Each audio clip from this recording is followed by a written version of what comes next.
আপনারা এই ভিডিওটি দেখলে কখনোই এই ফেলে দেওয়া জিনিসটাকে আর ফেলবেন না।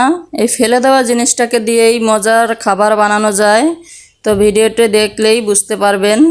তো আসসালামু আলাইকুম, সবাই কেমন আছেন? আলহামদুলিল্লাহ, আমরাও ভালো আছি। তো দেখতে থাকুন ফেলে দেওয়া জিনিস দিয়ে কি মজার খাবার বানানো যায়। এই তো চলে আসলাম রান্নায়। এই যে দেখুন চর্বি, গরুর চর্বি আর হচ্ছে বুটের ডাল। এই তো রান্না বসিয়ে দিচ্ছি। পরিমাণ মতো তেল দিয়ে দিচ্ছি,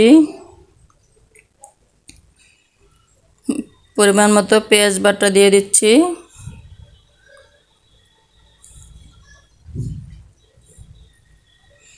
তো পরিমাণ মতো আদা রসুন বাটা দিয়ে দিচ্ছি। এবার একটু কষিয়ে নেব।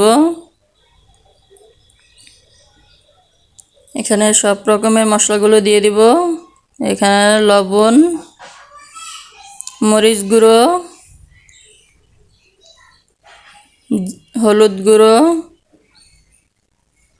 জিরা গুঁড়ো, ধনিয়া গুঁড়ো, সামান্য পরিমাণ গরম মশলা গুঁড়ো। আমি সব খাবারে গরম মশলা গুঁড়ো দিয়ে দেই গোছের ভিতরে, আস্ত মশলাটা পরিমাণ একটু কমই দেই। তো এবার একটু কষিয়ে নিচ্ছি।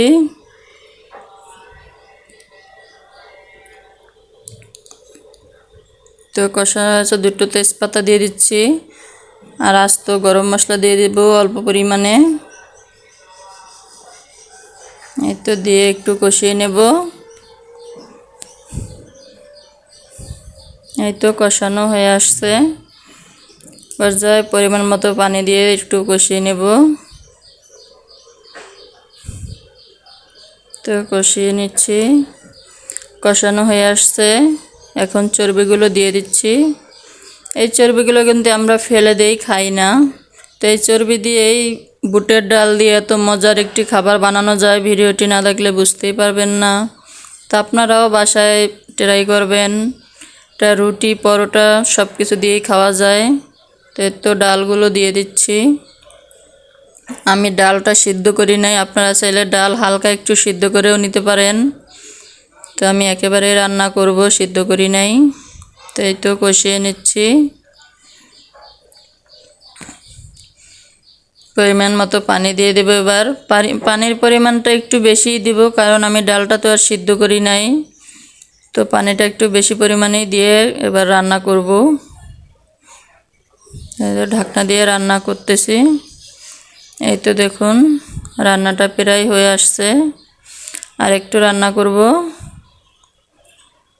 এই তো রান্নাটা হয়ে গিয়েছে। ডালটা দেখুন সিদ্ধ হয়ে ঘন ঘন হয়ে আসছে।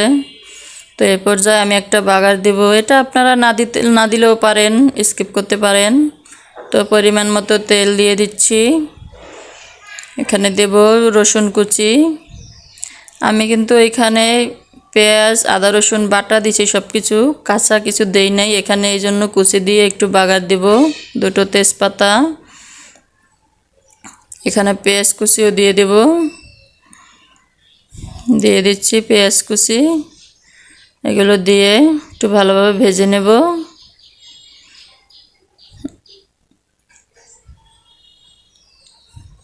ভিডিওটি ভালো লাগলে সবাই লাইক কমেন্ট ও শেয়ার করবেন, সাবস্ক্রাইব করবেন। তো দুটি শুকনো মরিচ দিয়ে দিচ্ছি।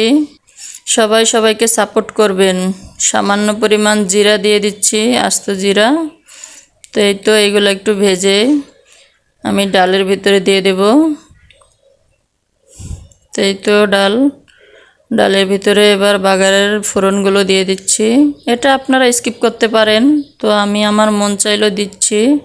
তো দেখুন কতটা সুন্দর হয়েছে রান্নাটা, দেখে তো মনে হচ্ছে গরুর গোশই রান্না করছি। তো আপনারাও এটা করতে পারেন, রুটি পরোটার সাথে খেতে পারেন।